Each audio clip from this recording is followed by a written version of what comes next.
दोस्तों, आज की कहानी है प्लीज़ भाभी मेरी माँ को बुढ़ापे में रोटी सेकने के लिए मजबूर मत कीजिए। दोस्तों, कहानी शुरू करने से पहले अगर आपने चैनल को सब्सक्राइब नहीं किया हो तो कर लीजिए ताकि आपके पास पहुँच सके हर नया वीडियो। और मम्मी भाभी क्या कर रही हैं? पायल ने मुस्कुराते हुए कुछ ही महीने पहले ब्याह कराई भाभी के बारे में कात्यायनी से पूछा। बेटा अब क्या बताऊं, सचमुच घोर कलयुग आ गया। तुम्हारी भाभी अपनी अलग रसोई बनाने की तैयारी कर रही हैं। पता नहीं आजकल के बहू वे अपने सास ससुर को अपने साथ रखना क्यों नहीं चाहती। आज के समय में सास ससुर को दो रोटी भी उन लोगों को देना भी भार लगता है। बस इसीलिए तुम्हारे भैया के साथ बाजार से सामान लेने के लिए गई हैं। कात्यायनी ने ठंडी सांस भरते हुए बहुत मायूस होकर कहा, लेकिन मम्मी भाभी ऐसा कैसे कर सकती हैं? उनको आखिर आपके साथ रहने में क्या बुराई? आप तो उनको बिल्कुल पलकों पर बिठाकर रखती हैं। पायल तमक कर बोली, बेटा जरूर लग रही हो कि उसको कोई बुराई, वरना वो काहे को अलग होने का सोचती। अब तुम अपने को ही देख लो, सास ससुर के इकलौते बेटा बहू हो तुम लोग, लेकिन समधन जी और समधी जी को बुढ़ापे में 4 रोटियां खिलाने वाला कोई नहीं।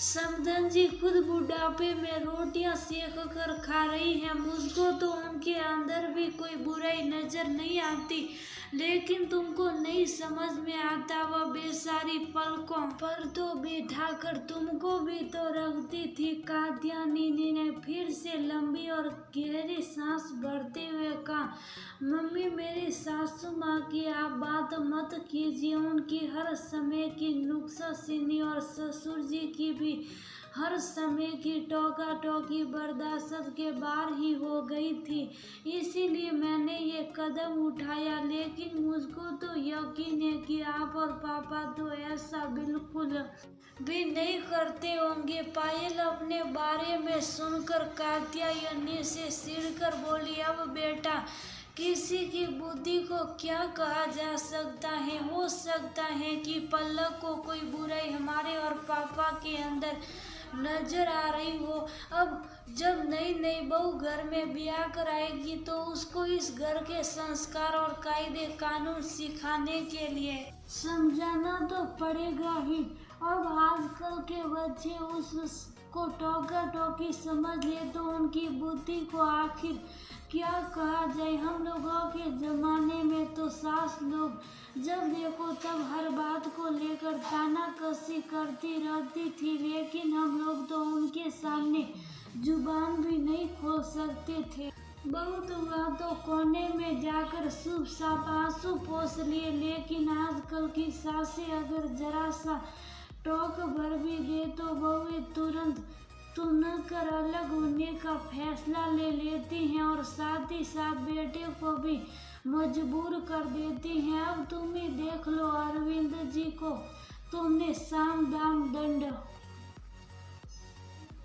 भेद सब तरह से मजबूर करके अलग रहने के लिए मजबूर कर दिए, जबकि वह बेचारे कितने सीधे और सरल है। अपनी माँ के इकलौते बेटे मेरे लिए तो अपने दिल का गुबार निकालने के लिए कम से कम तुम तो हो, लेकिन समधन जी अपने दिल का दर्द किससे बांटे? ये कहते कहते कात्यायनी तो अपनी समधन जी का दर्द महसूस करके करा ही उठी। सॉरी मम्मी, आज जब अपनी माँ पर बीत रही हैं तो सचमुच सुनकर बहुत बुरा लग रहा। कितना बुरा लगेगा जब मैं वहाँ आऊंगी तो भाभी को अलग रसोई में खाना बनाता हुआ देखकर, और फिर भैया भी हम लोगों से उतने प्रेम से नहीं बोलेंगे। पायल के मुंह से भी सिसकारी निकल पड़ी। यही बात तो मैं तुमको हमेशा समझाने की कोशिश करती हूँ कि आज जो तुम अपने सास ससुर के साथ कर रही हो, कल को तुम्हारे बच्चे तुम्हारे साथ करेंगे। आखिर संस्कार सीखेंगे तो अपनी माँ से ही। फिर ये तो सरी तार्थ ही है कि जैसा बोओगे वैसा काटोगे। कात्यायनी सचमुच बहुत दुखी नजर आ रही थी। मम्मी, मैं आज ही मम्मी जी और पापा जी से माफ़ी मांगूंगी और अरविंद से भी, क्योंकि मैंने ही उनको ज़बरदस्ती अलग रसोई रखने के लिए मजबूर किया। मम्मी जी और पापा जी बहुत अच्छे हैं, वह ज़रूर मुझको माफ़ कर देंगे और भगवान करे कि भाभी को भी इसी तरह सद्बुद्धि देने वाला मिल जाए। आप चिंता न करिए, मैं जल्द ही वहाँ पर आऊँगी और भाभी को समझाऊंगी कि मम्मी सचमुच बहुत अच्छी हैं। प्लीज़ उनको बुढ़ापे में रोटी सेकने के लिए मजबूर मत कीजिए। अब तो पायल जैसे रोने को आ रही थी, क्योंकि उसको आज सचमुच बहुत बुरा लग रहा था कि जो उसने अपने सास ससुर के साथ किया, आज उसकी भाभी भी वही दोहरा रही थी और वह कुछ भी नहीं कर पा रही थी। लेकिन कम से कम इस परिस्थिति से सीख लेकर वह अपने सास ससुर के साथ फिर से अच्छा व्यवहार कर सकती थी, क्योंकि हमेशा ही मम्मी जी पापा जी ने उसको कुछ ना कुछ सिखाने का ही प्रयास किया, लेकिन वो हमेशा उनकी उस सीख को टोकने का नाम देकर सीढ़ती रहती थी। लेकिन अब वह गलती वो बिल्कुल भी नहीं करेगी, क्योंकि मम्मी जी और पापा जी से अलग खाना पीना खाकर अरविंद भी बहुत मायूस रहने लगे थे। भगवान करे ऐसा ही हो, क्योंकि तुम्हारे सास ससुर बहुत बड़े दिल वाले हैं, क्योंकि वो ने आज तक तुम्हारी किसी भी गलती का उलाना हम लोगों को नहीं दिया। वरना और कोई होता तो हम लोगों को तुम्हारी गलतियों को सुनाने में कोई कसर बाकी नहीं रखता। इतना कहकर कात्यायनी ने दुखी मन से फोन रख दिया और इधर पायल अपने सास ससुर और पति से माफ़ी मांगने के लिए चल पड़ी। मम्मी जी और पापा जी, आप लोग मुझको माफ़ कर दीजिए। मैंने सचमुच बहुत बड़ी गलती की जो आपको आपके बेटे से अलग कर दिया, लेकिन अब वह गलती ज़रूर सुधारूंगी।